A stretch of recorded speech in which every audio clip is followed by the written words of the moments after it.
What is Dharma? Dharma is Sanskrit for natural law, but further, it is a universal, philosophical concept that if we choose to live in accordance of, we become healthier, happier, and prosperous. Now, I must emphasize that this is a universal philosophical concept. So this isn't an Indian-only idea. As we can see here in Lithuanian, this is known as Dharma. In the Pali language, Dhamma. In Latin, lex naturalis. Lex naturalis. The Roman writer Cicero has written a lot about this. Again, so Dharma, or natural law, is a universal philosophical concept. This is not an Indian-only idea. It's applied anywhere, really. So, just to explain more, it's like saying 1 + 1 = 2. How you say that'll differ from culture to culture, but the truth remains the same, so to speak. If you want to learn more about Dharma, you can learn Dharma at Dharma Nation. I highly recommend this channel. It's run by Shri Dharma Pravartika Acharya, who goes in great depth about Dharma and a lot of great things you can learn about Dharma and Vedic spirituality and such. Okay? So let us move on. What about Old English? How would the Anglo-Saxons express this term, Dharma? This is a very good question because this is my 4th video on this subject, and in this time, I'm going through a different approach. My approach is thinking in terms of what did things mean back then? If I transported myself back then in the time of the Anglo-Saxons, how would I express Dharma, but in Old English, despite linguistic cognates? Alright? Despite linguistic cognates, rather, how did these people use their own language to express Dharma? If I were to say water is wet, Wasser ist nass in German, l'eau est mouillée in French, how would I say that in Old English? Of course, these things are all true, these sentences I just said, but how would I express Dharma in Old English, right? So what would be the expression of that? So I finally came to the conclusion that it is ģecyndelīce ģecyndelīce. And this literally means the natural law, okay? And it gets even better because we have the Latin gloss there, if you will, the Latin translation, and it literally says Naturalis lex. And that right there is a clear indication of Dharma expressed in Old English. Allow me to go further. Here we have usages of the term in Old English, and it means law. And I'll put a link down below where you can look up this entry. And here we see this word used in terms of like God's law or what have you. And well, what is Dharma? Dharma, has its source in God, right? So therefore, we can conclude that this would be the Germanic or Anglo-Saxon expression of Dharma, really. And yes, we also see lahu there on the top sentence there. Lahu is lahu. It means law as well, but it can be used in terms of saying like God's law and whatnot, but it's more in the context of like you could say more law has to do with more with people, with human beings, so to speak. But I mean, you could use it synonymously with but it has a more nuance. It has more to do with the eternal and divine, and I'll go into that in the next slide right here. And we have here in the Old English grammar by Joseph Wright, 2nd edition, on page 188, that well, yes, it says primitive Germanic here, but it's really Proto-Germanic. We got AEwe, and this means divine law. And this information here is based on how the word is used as far as grammar is concerned, because there is a feminine form and a neuter form. Yes, Old English has 3 grammatical genders, like in modern German, of masculine, feminine, and neuter. So to get into that, let's move on. So we've got seo which is feminine, and indeclinable. Whenever you see indecl, this means short for indeclinable.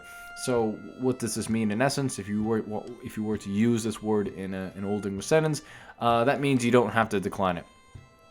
Pretty much you can just smack it in any sentence in Old English and you'll be fine. That's essentially, but remember, it's a feminine noun, so you got to use the proper article, okay? And here we have that AEwe, or that AEwe, which is in the neuter, and it's declined like a strong noun. So for those of you who are working with a grammar book, which I highly recommend, I mean, to learn Old English, you need a grammar book. So to decline this word, you would decline it like a strong noun, okay?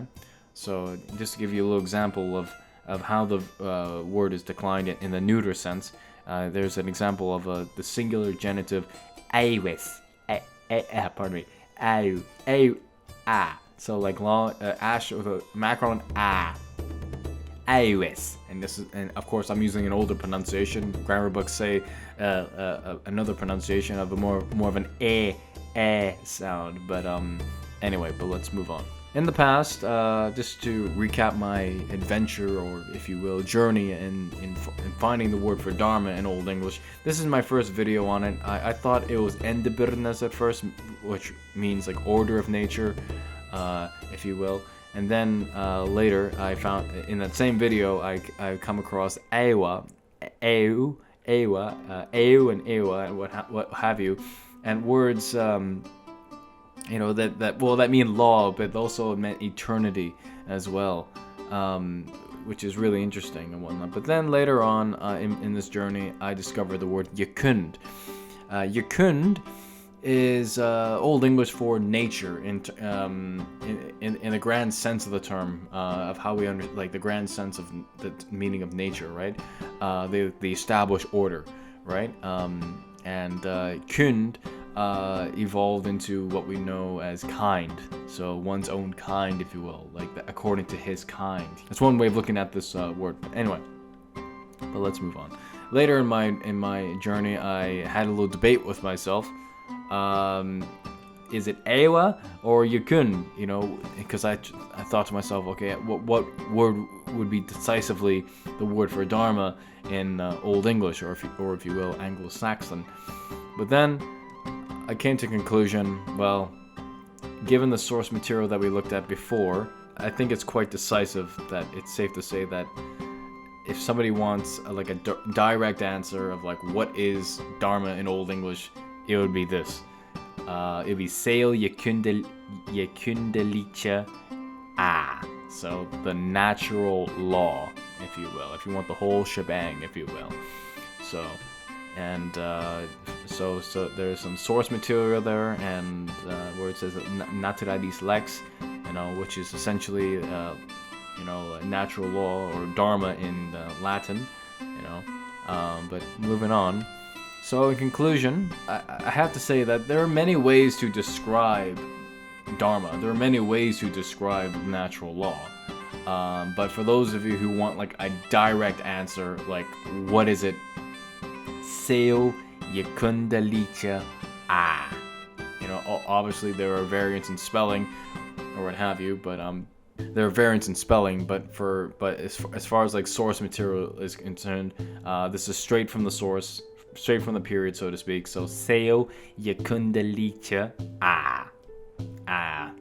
Right? Or depending on your period pronunciation, that could be more of an sort of sound, like pe, like So that's yeah. So anyway, but this word, as discussed earlier, its Proto-Germanic form is AEwe, which means divine law, and Proto-Germanic is essentially the origin of all Germanic languages. All right. So according to academics and linguistics and whatnot, they'll say that all Germanic languages come from Proto-Germanic.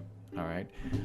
So pardon me, AEwe, divine law. So if someone were to say what is the like common Germanic word, Proto-Germanic word for Dharma in the Germanic expression, it would be this word. But then again, at the same time, there are many ways to describe natural law, Dharma and whatnot. So, but for those who want like a very straight, clear-cut answer, here it is. And that's it for this video. Thank you for watching, and be sure to subscribe if you're new, and if you really like the channel, please become a patron at my Patreon page down below. Thanks for watching. Bye bye.